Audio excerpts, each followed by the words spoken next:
Hello, everybody. Good evening. And we have the great fortune of having Paola Antonelli here for a talk. She's going to speak today on the design emergency. And because there's always a design emergency, she's something she's worked on for a long time. We all know Paola, but I'll just give you a brief introduction for her. She's joined the Museum of Modern Art in New York in 1994, and it's like probably 3 decades now. She's at MoMA, and she's been a senior curator in the Department of Architecture and Design, and also MoMA's founding director for research and development. She investigates design in all its forms, architecture to video games, to multimedia, to textiles. That's where we got introduced when she came to NID first, and she was working on some project on Indian textiles back in 2017 or 16. I don't remember the exact year, but yeah, somewhere around that time. And also she is a trained architect from the Polytechnic of Milan, and she has been named one of the most incisive design visionaries in the world by the Time magazine, the top 25.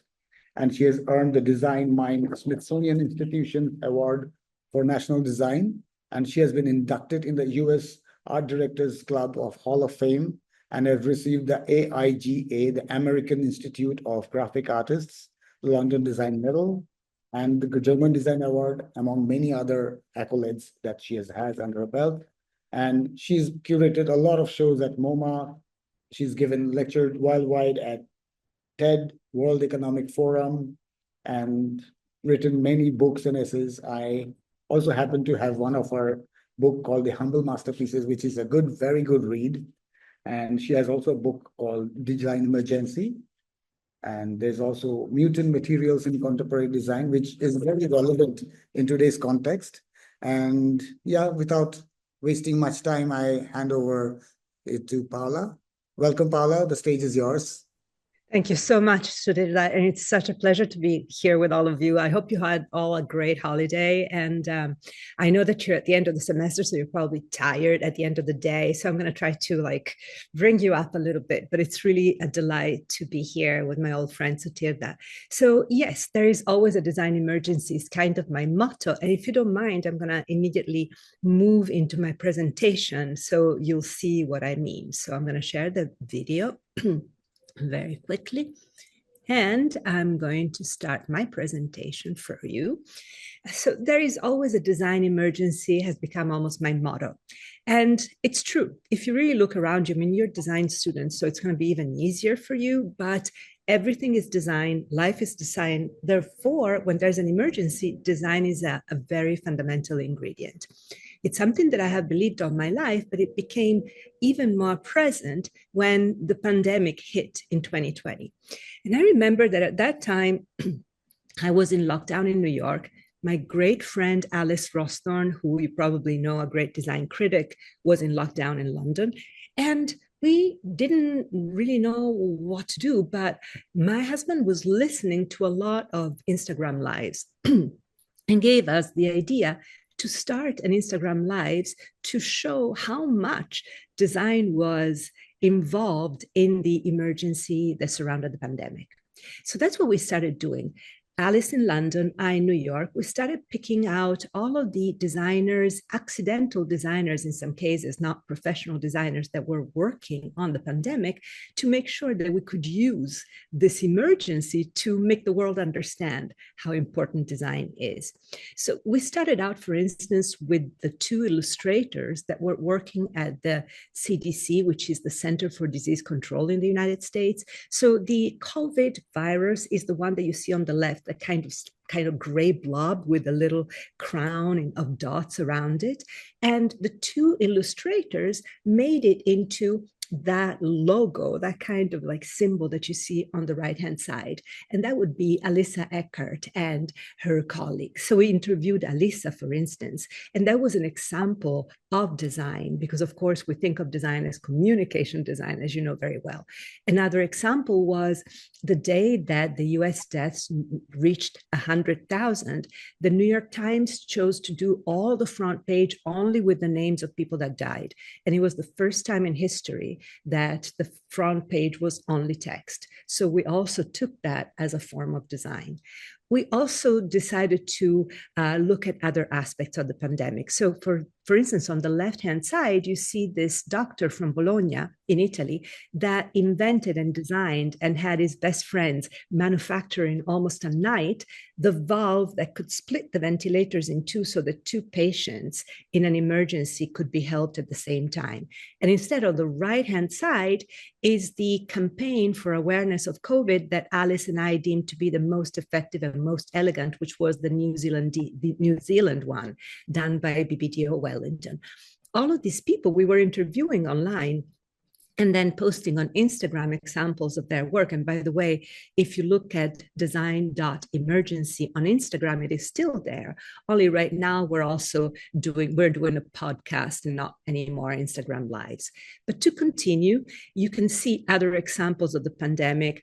Bottom up, top left, you see the Afghan Dreamers, a group of teenage girls from Afghanistan that were real geeks. And so they were like doing split ventilators. They were engineers. They had to leave when the Taliban went back in power. And luckily now they're spread and safe all over the world. But at that time, they really had a very important role.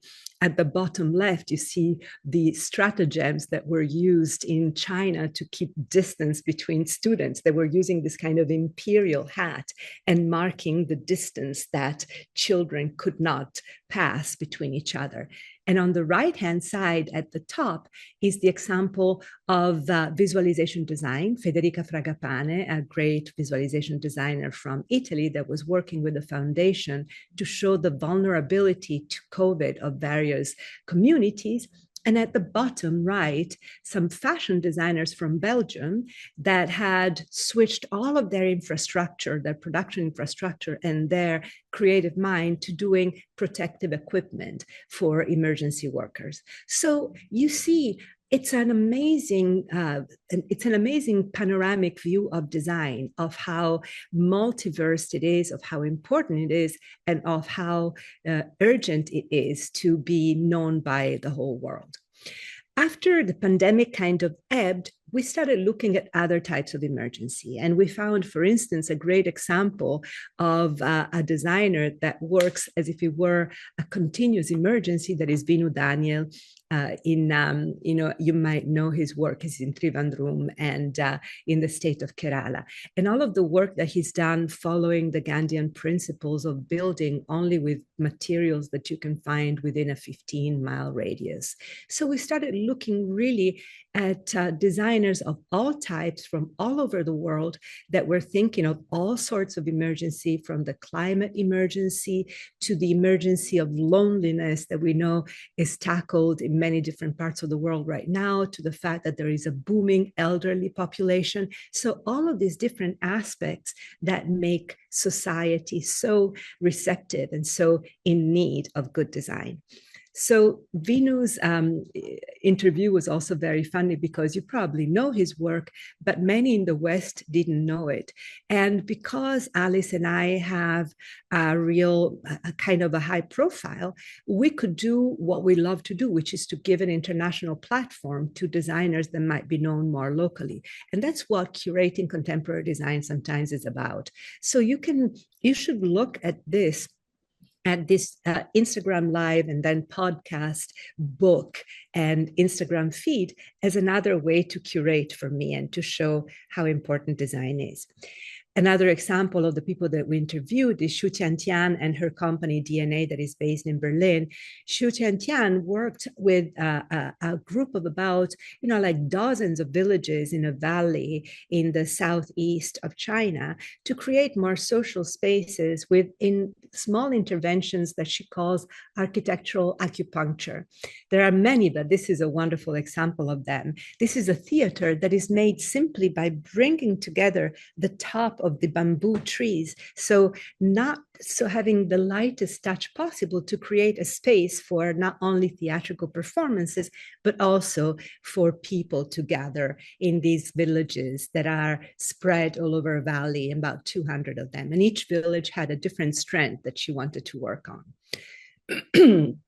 And sometimes we can go from very local interventions to instead epic ones. This is an overview of the Great Green Wall of Africa. The Great Green Wall of Africa is like an epic project that has been initiated a few years ago and is partially done. I don't know how long it'll take, but it's 27 nations that go from the Atlantic Ocean to the Indian Ocean, trying to build a few miles of barrier of greenery at the southern edge of the Sahel Desert. So to try and replenish and even perhaps change the world atmosphere now that the Amazon forest that used to be called the lung of the earth has been depleted. This is a way to try and give back to earth a little bit of that breathing space. And you see here what's happening in some of the countries. It's really interesting because every country is doing what they can, planting the shrubs or the trees that are local. So it's not about homogenizing the intervention, but rather making it happen as every country can see. And you can see at the bottom right, it would be almost visible from the sky. So another example of my interest in design emergency is instead, is instead a bona fide exhibition that happened in Milan in 2019. Milan is my hometown. And I started my whole career in this building of the Triennale, which is a fabulous building that was built only for architecture and design.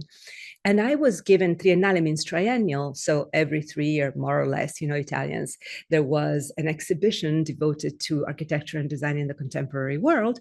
And I was given the commission for the 22nd one. So I chose a theme that I had already been working on with MoMA for a while called Broken Nature.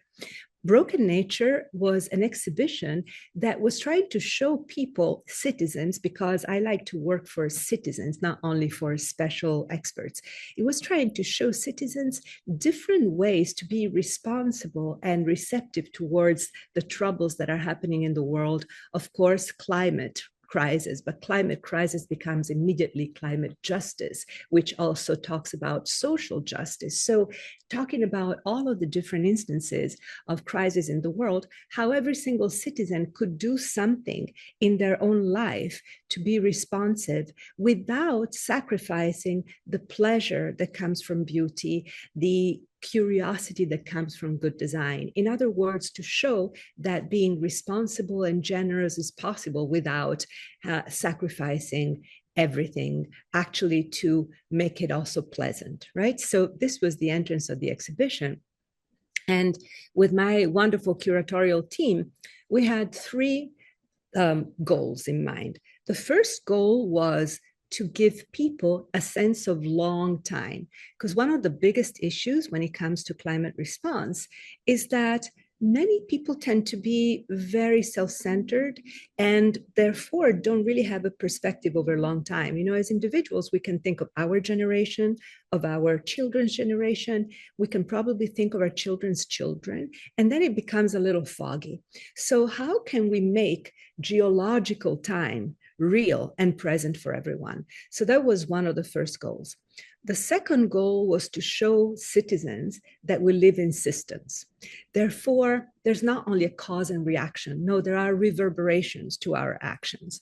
And, we took as an example what happened in Bangladesh many years ago when the factory in Dhaka burned down, where people were making clothes for the West burned down, and thousands of workers, 1,000, a few hundred workers died. And people in the West decided to react by stopping to buy clothes made in Bangladesh, which made the situation only worse, right? So no, it's not a cause and reaction. It's about thinking of your actions and how they reverberate. So you can have another point. You can boycott a particular company, not the country. So it's important to understand it that way. The third goal was to make sure that everybody that came to the exhibition would leave with an idea of what they could do in their everyday life to be more responsible. So 3 simple goals, but you'll see that the whole exhibition responds to that. This was the first room, and it was an installation of the Images of Change by NASA. It's a website that you can access. It's very beautiful. It shows the before and after of different changes in the world, changes that could happen over 3,000 years or over 3 months, right? So to show how the impact is real, how it's not just fantasy to talk about changes in climate that are happening, how real it is. So these images of change would be great. And behind them was a visualization design by Giorgia Lupi and Accurate, showing the perspective of geological time and the interaction between humans and nature since the beginning of time. So very ambitious and very beautiful.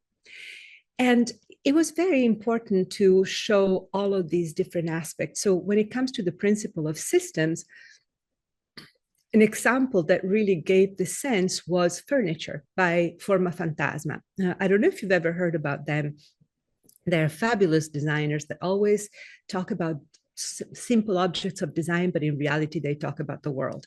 In this case, this furniture that you see here, super sleek Italian office furniture, is all done with electronic waste, all done with the kind of waste that ends up polluting the beaches of the half of the world, and that is fostering this kind of like underbelly exploitative culture of labor. So they showed through these objects that number one, you can do a lot with that kind of waste. But number two, they also attracted people's attention with the beauty of the objects, and then delivered these interviews with people all over the world in NGOs or in like every different kind of setting that could actually do something. They were trying to do something to right these wrongs. So furniture as a Trojan horse, as a way to attract attention and then talk about politics and geopolitics.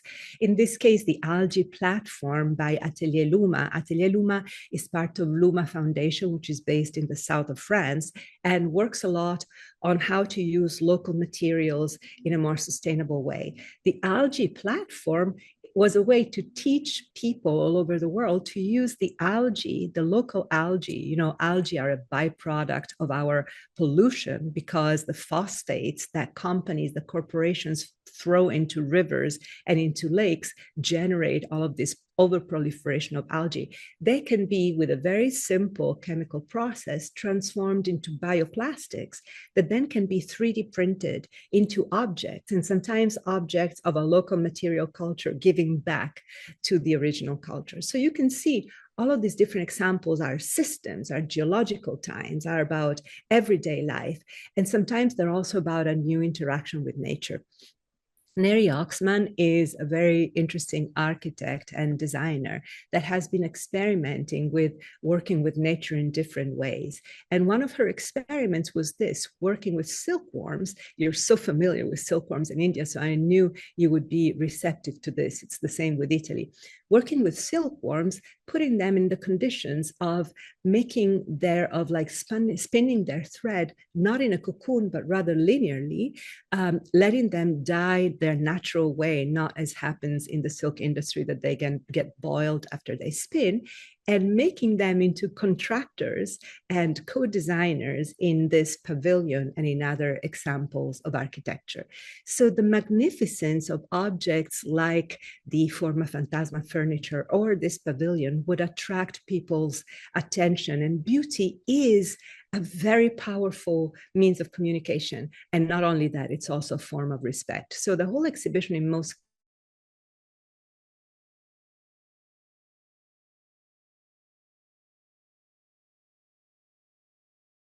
Netherlands. And at some point, he decided that he had enough of being a human. He wanted to try and be an animal, another animal for a while. So he studied goats with a zoologist, and then he built the contraption for himself to actually be a goat for a few days in the Alps. He built a way to move like a goat. He built even like an outsourced gastrointestinal system so he could eat the same food as goats. Then he went to the Alps.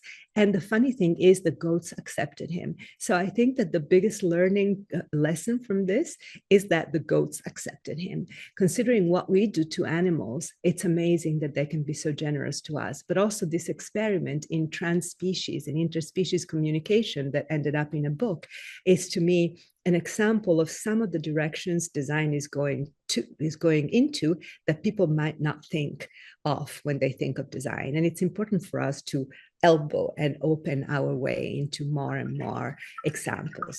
So this is the work of Aki Inomata, a delightful Japanese designer and artist. We were talking about geological time. Well, Aki has this little octopus, a female octopus called Mercy. And what Aki did is she 3D printed in translucent resin the shell of an ammonite. Ammonites were the prehistoric ancestors of octopuses. But, of course, octopuses shed their shells and don't have a shell anymore. But the moment Aki put in the tank this shell and left it there, Mercy looked at the shell for a second and then went in. Immediately, that was home. It's as if millions of years had not gone by, and she had this like ancestral memory that led her to immediately make herself home.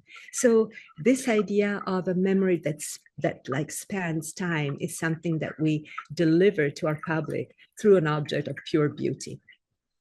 And I wanted to also show to you one of my very favorite objects. We're talking about being one with nature. One of the main principles of that exhibition was that it's not humans and nature. We are nature. So what we do to nature, we do to ourselves.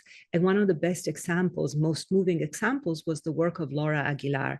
Laura Aguilar, who unfortunately passed away, was a photographer in Los Angeles that took pictures of all kinds. But my favorite is this series of self-portraits. That is her, that is she, her body in front of a boulder saying, I can be one with boulders, right? It's an object of pure beauty because we're used to thinking that we can communicate with animals, even though I don't know if it's true, with plants.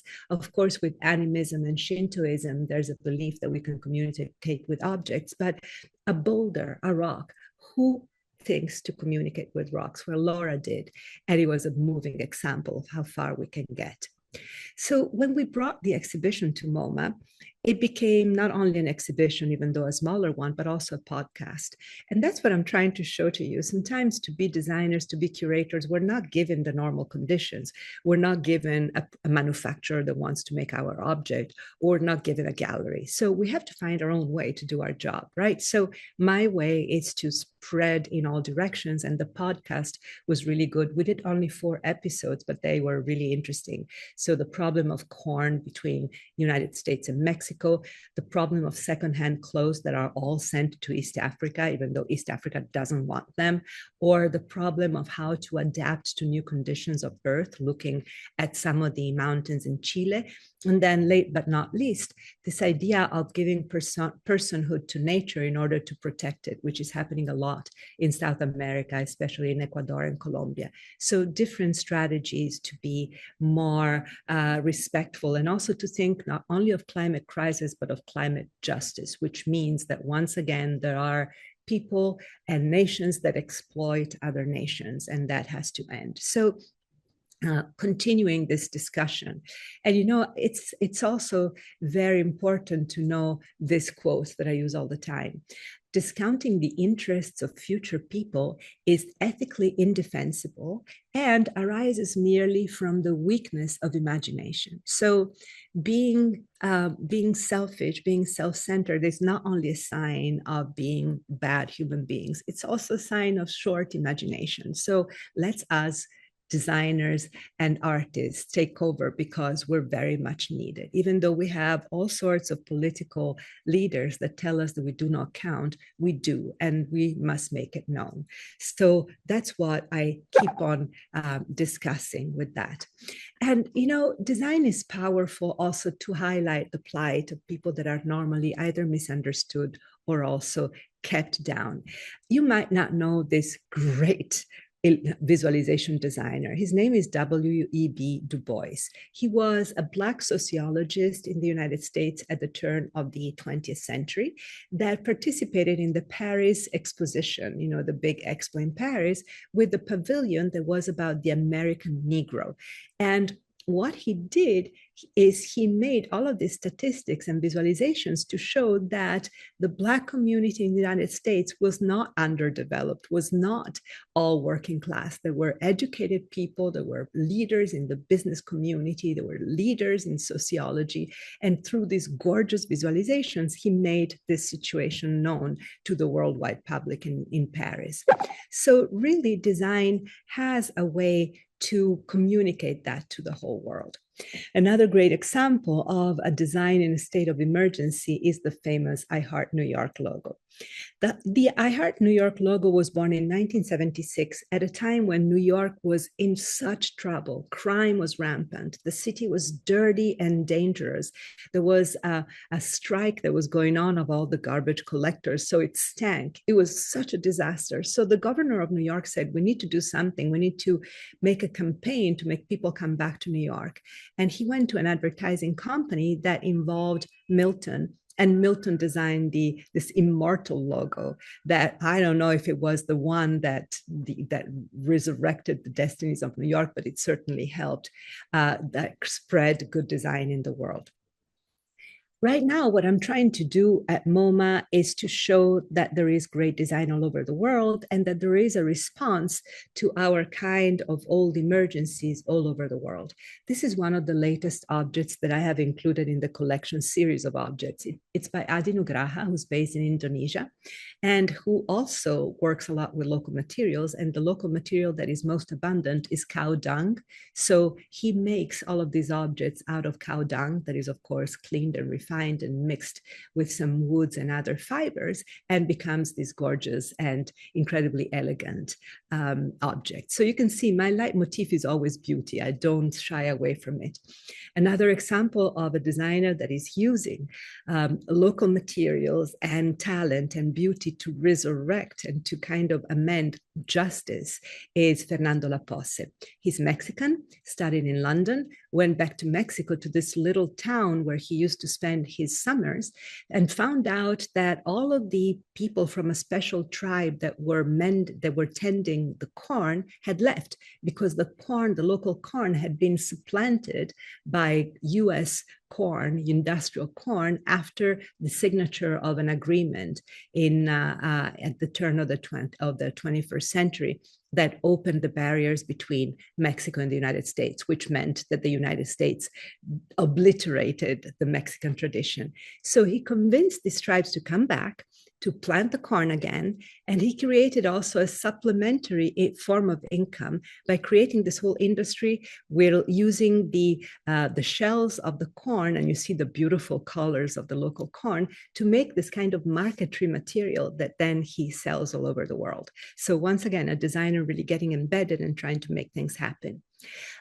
Of course, you know, we also have to look about emergency that is real and that is almost hard to imagine, which is the plight of refugees. I mean, what's happening right now in Gaza, in Palestine, is heartbreaking, and just the imagination of what refugee camps are is hard to fathom. So, for instance, the Zaatari refugee camp in Jordan has become a real city with its whole informal economy. People were there, they thought, temporarily, and instead now they're there to stay. So the scale of the kind of design intervention that is needed sometimes is hard to imagine, but is very much needed. So I hope that many of you will decide not to make elegant luxury objects, but rather to get really embedded where it's needed, because we should do it designers without borders. You know, we already have the doctors, the lawyers, and the diplomats without borders. It's time to do designers without borders.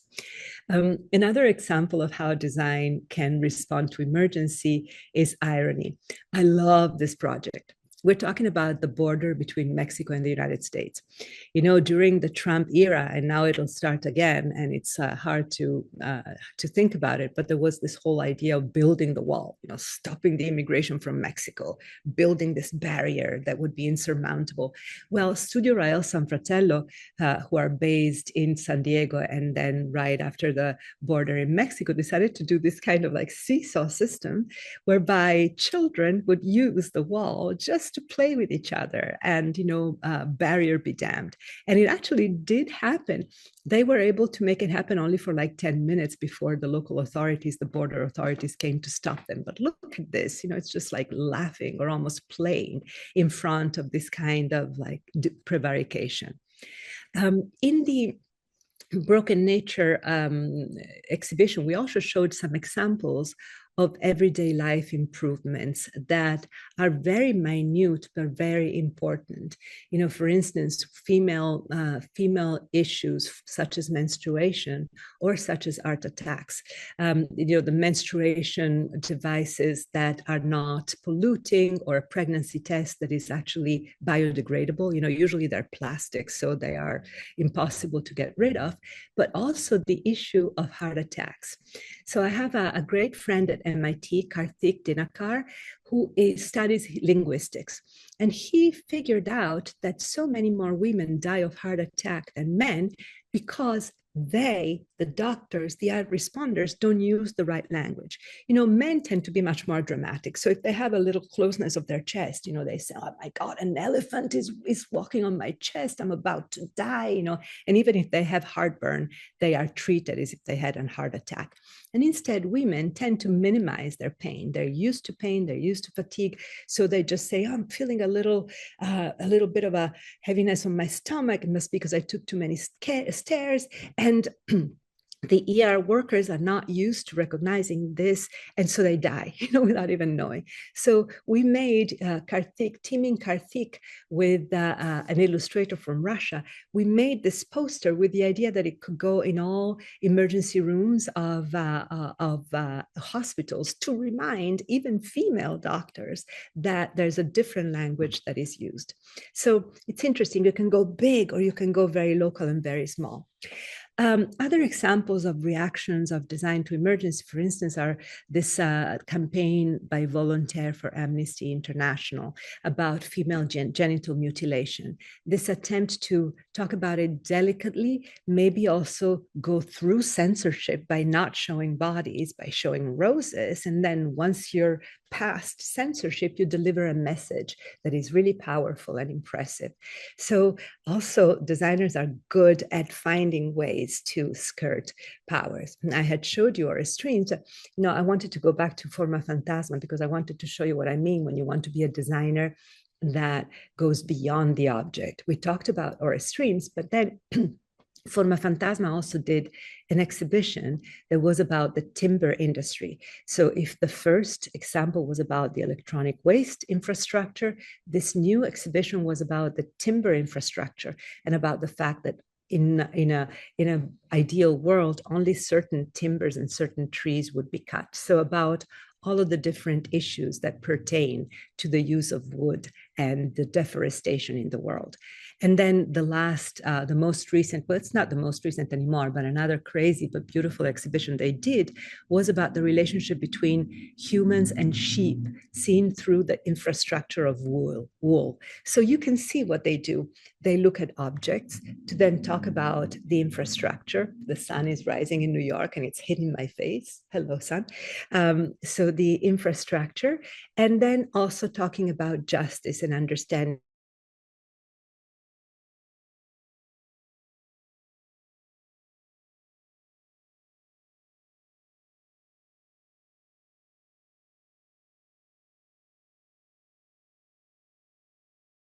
Alessandro Mendini from 1974. You know, the 1970s in Italy were very tough. It was a moment of terrorism. It was a moment of energy crisis. It was a moment of crisis of all kinds. So sometimes I look at how designers responded to crises at that time. And the response was always very vehement, very political, and also very effective. And this is what Alessandro Mendini did. He said, let's stop designing. Let's burn all of our furniture. Let's instead get really embedded with the world and see what we can do. And I think it's important to have that connection. One of the last examples that I would like to show you today is the Fresh Kills area of New York. It's in Staten Island. You know, New York is made of 5 boroughs. There's Manhattan, there's Brooklyn, Queens, the Bronx, and the one that nobody ever remembers is Staten Island. Staten Island is a big island that, as you can see, is right in front of Manhattan, and it used to host the biggest landfill trash heap in the United States that was called Fresh Kills. Now, Fresh Kills doesn't have anything to do with killing. It's just an adaptation of a Dutch old name. So, but it was really a terrible place, right? It was a place that stank, that was toxic, and it was closed at some point at the end of the 20th century and completely, you know, closed. That's it, not used anymore. Sadly, it was reopened after 9/11 in 2001 to host all of the debris from the destruction of the World Trade Center. Of course, you know, all of the pieces of the buildings, but also because of how destructive the attack was, also pieces of human beings. So it became this terrible grave that was used for investigation, for forensic investigation.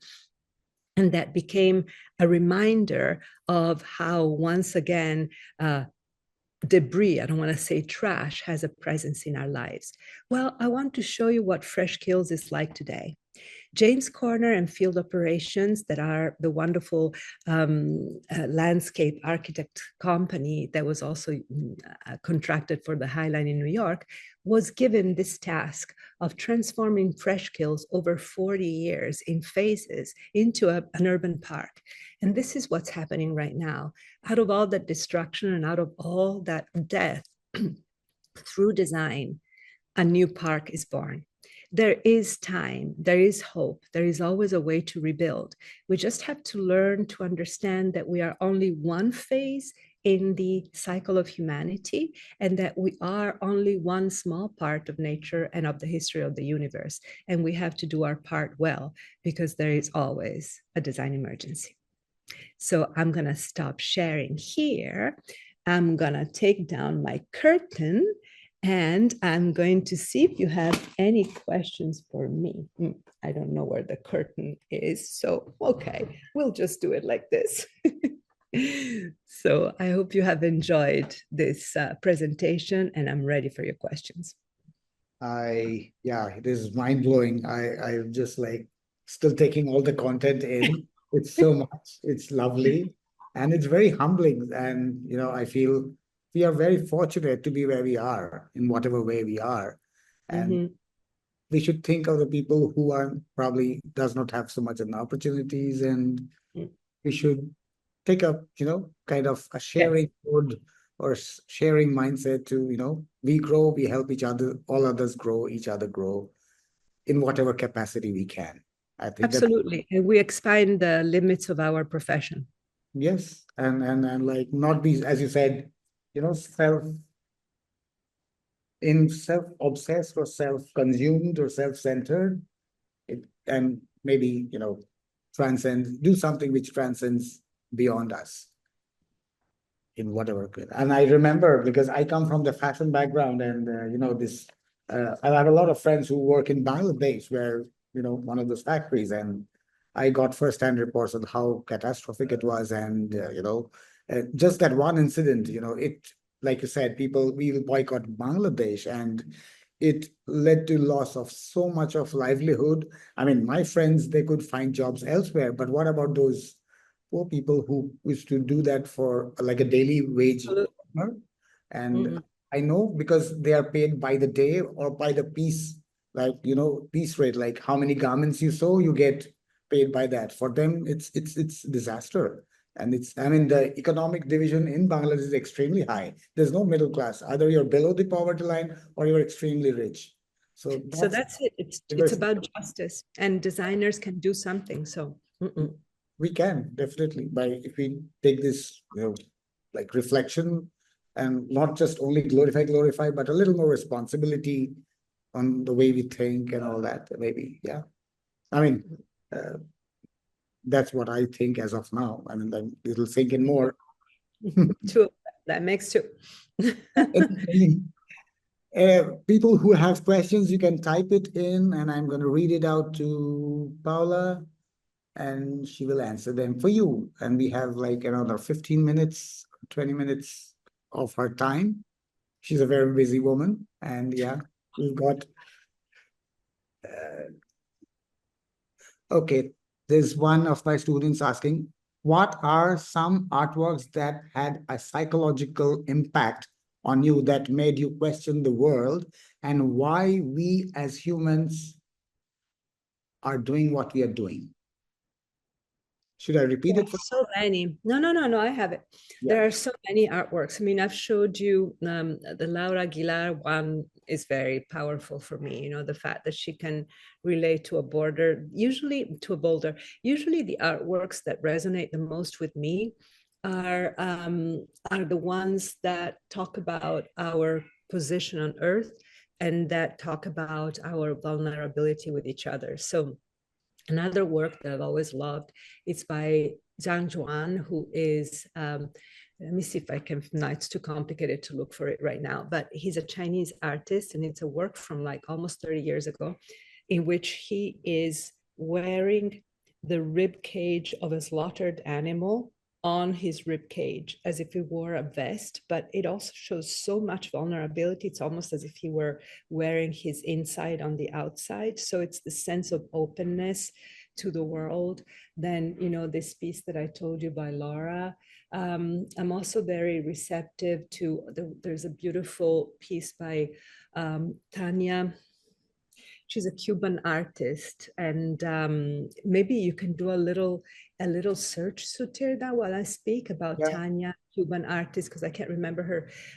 But it's about the idea that a revolution is sometimes a brand and becomes oppressive. So I don't know how many of you have seen that famous speech by Fidel Castro after the revolution, when he spoke for 2 hours, and at some point a dove just landed on his shoulder.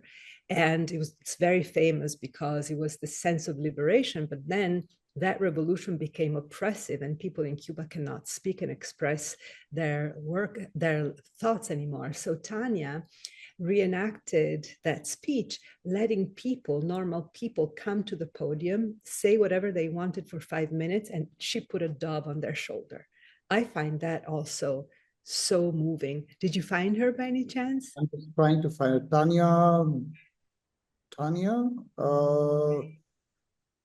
No. Tanya. Okay, I'll look for it myself while we speak. The but woman yeah. Che Guevara loved? Say it again? Is it the woman who Che Guevara loved? No, this is not that. I'll look for it while we speak. So those are the works that really move me. Tanya, artist, Cuban, that I do online. It's kind of nice. Bruguera, Tanya Bruguera. It's Bruguera, yeah. Bruguera, she's wonderful. Yeah. So that is an example. And why are humans doing what we're doing? Oh, that's such a big question. I really don't know. It's hard for me to understand sometimes. It really is. I mean, I understand. I was reading yesterday an article about morality as a biological thing, or, you know, like even when we're generous, we do it out of selfishness. Well, that's okay to me, so long as selfishness is used well. I don't understand what it's misused. But if you find that answer, you let me know, please. Yeah. So there's another question here. Designers Without Borders is a wonderful idea. Now that I think about it, I'm surprised there is no organization already. Was this a passing thought, or is there some work happening to make it a reality? I don't know There who posted this, but it's anonymous. So I don't, yeah. That's okay. So there are mostly in architecture. There's something that was called Architecture for Humanity. There are several in architecture, not in design. So as usual, design is not very well organized and doesn't communicate itself well, right? So people know what architecture is. People don't know what art is, but they respect it, right? And instead, when it comes to design, people have their own ideas and they're usually quite reductive. They tend to be like furniture, decoration, etc. So we're not very good at communicating and at standing up for ourselves, right? So maybe an organization like the UN also has a design division, but maybe having a real organization would be a good thing. It just takes a lot of work. You know, there are those organizations, all the various exceed IID, and also those are splintered. One does interior, the other one does industrial design, whatever that is. So it's just a pity. We're not good at doing that. Maybe you do it. Yeah.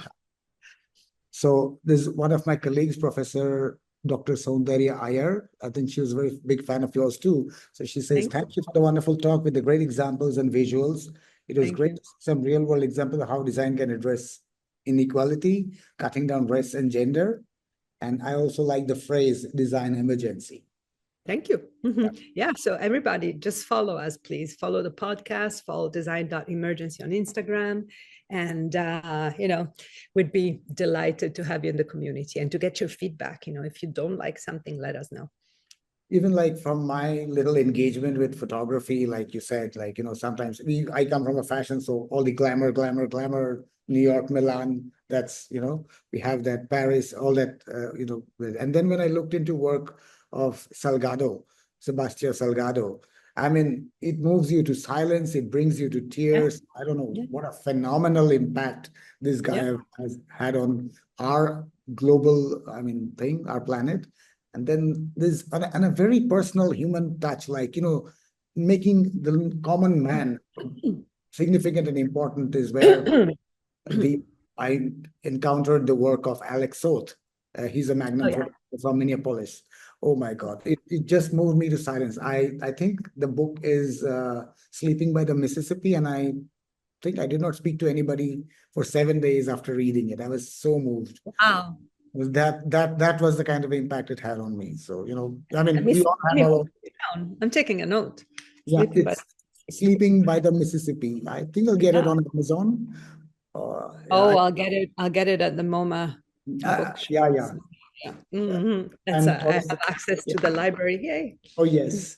And there's one more. I'll send you an email on those books. I'll send you. Please. Yeah. So, yes, even Susan Sontag, you know, Why You Photograph. Always. Joel Sternfeld and Stephen Shore, your MoMA publication. Thank you. American Spaces. Yeah. That's so beautiful. Thank you. Yes. Any more questions, anybody? Yeah, okay. Passionately spoken as always, inspired, motivated, stirred. Thank you so much for charging us with ideas and possibilities. Thank you for your generosity, sending you love from our University School of Design. Oh, thank you. Oh, Same. And like, you know, like the students who are in the third year now, I mean, the book I gave you, that was done by these students. The book I gave you. Great job. Yeah, no, it was beautiful. So they were very happy to see that, you know, and like you've got it and like. But I have it. Yeah. Very motivated. Yeah.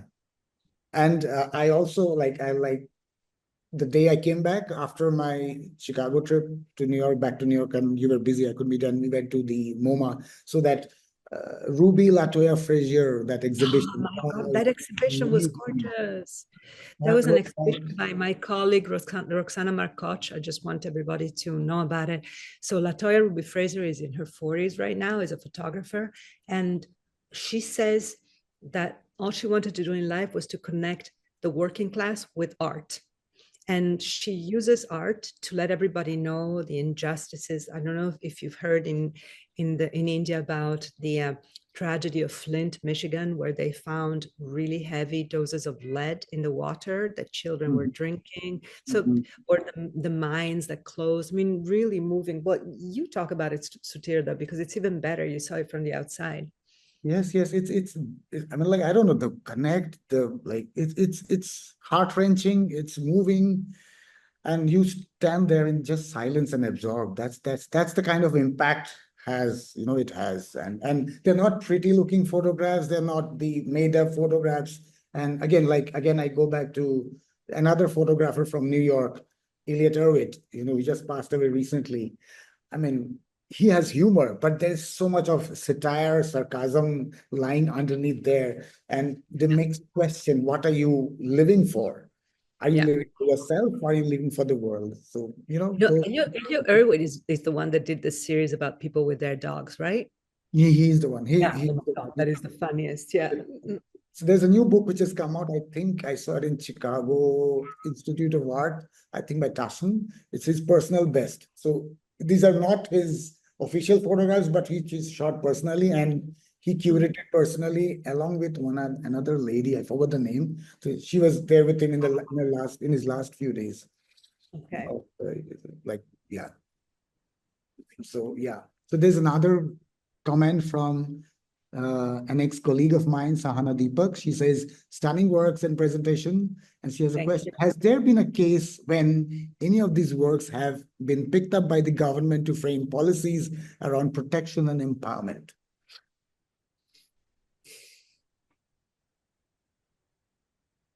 I don't know. I have to think about it more. I mean, there are works that certainly have been seen by the government. NASA is NASA, but I wouldn't know if any of these really influenced policy. But you're touching a topic that is very important because that should be the goal of many designers, right? To get to the powers that be and influence policy. So I am in several directly policy related groups. Like, for instance, there is this wonderful climate activist, Ayana Elizabeth Johnson, who is a marine biologist originally, but she just has a new book that is really great. If you're interested, it's called What If We Get It Right? ? So trying to imagine what the good scenario, the positive scenario would be if we react to climate crisis, right?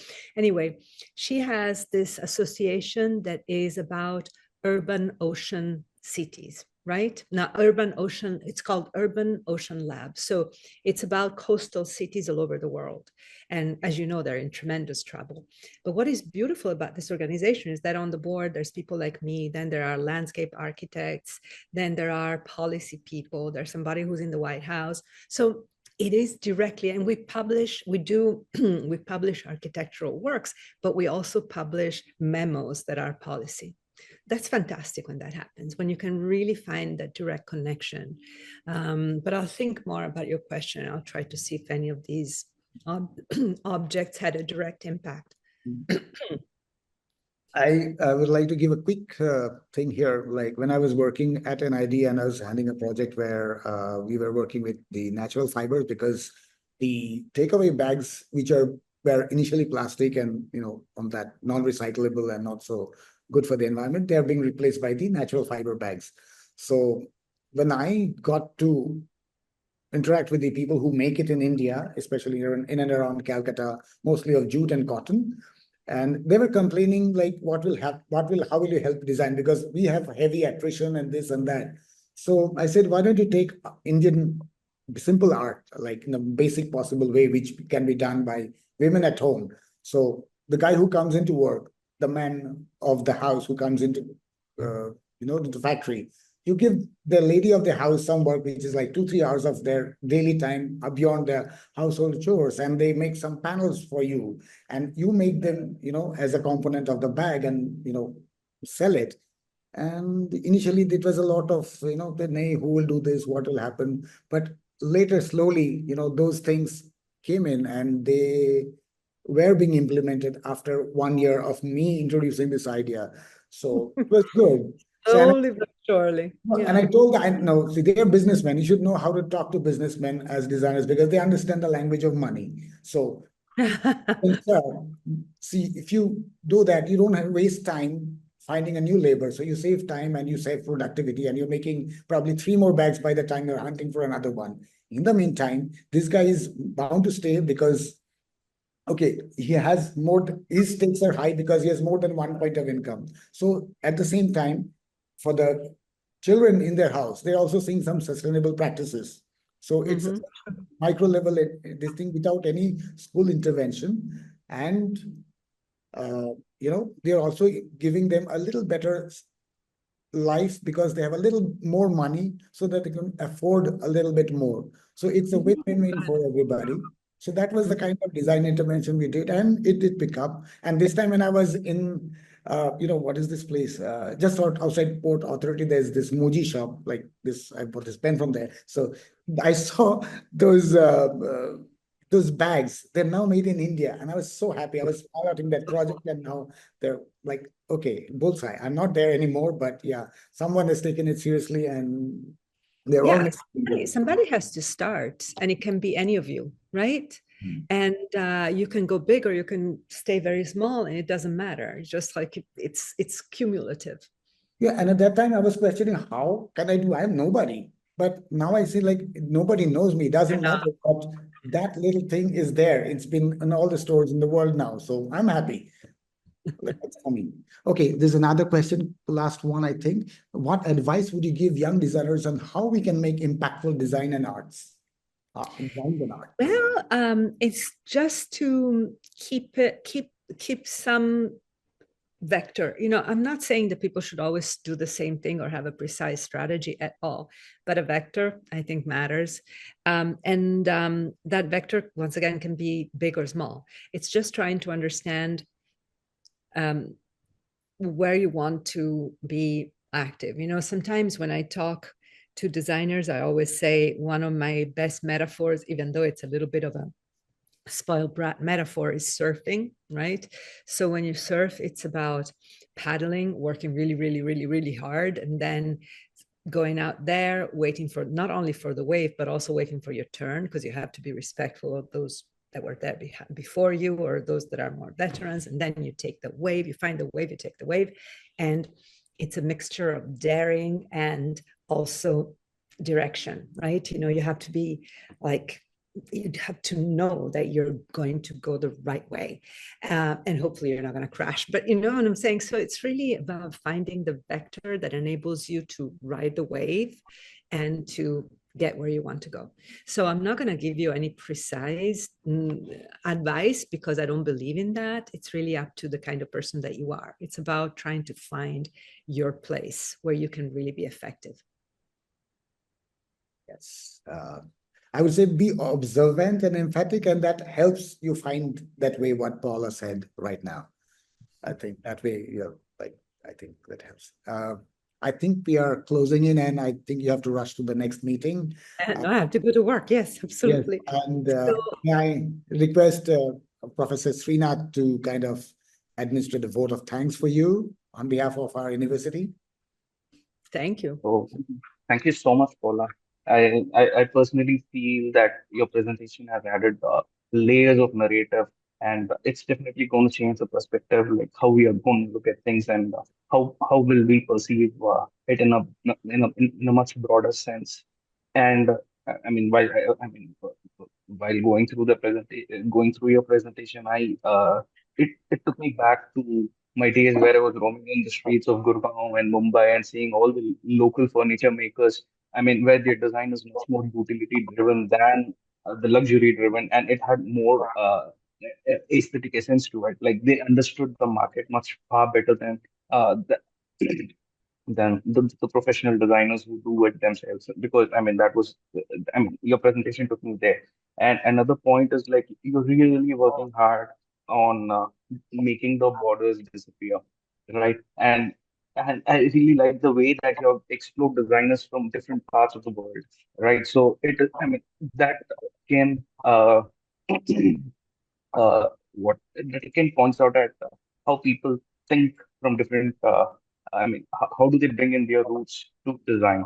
That is very interesting. And you beautifully emphasized like how to move away from the self-centered approach to design. It's always the broader perspective which is coming into play. So I think most of our students will be, they would be benefited from your talk. Um, yeah, and I Thank also see that I love New York. I mean, although the although Doesn't it's at 1976, 78, this trend is actually picking up in India now, right? So wherever you go, wherever small city or a village you go, they say like, I love Pune, I love Bangalore. In fact, that has gone now down to areas now. Okay, I love this particular Preet Vihar, Preet Nagar, or some Vihar, something of that. It has come, they have localized it to a greater extent actually. So, you. I mean, there are so many linkages I draw from your presentation, and I'm sure many would have drawn much more references from your presentation. So thank you so much. Thank you. Thank you both. And thank thank you you. all for being here tonight, because I know you have to go and crash, everybody. Sutirtha, thank you for the invitation. No, And it is a pleasure. And I had like really a lovely time listening to you, thank you. maybe more in the recent future. And hope to see you soon again back in New York, whenever it is. Bye bye.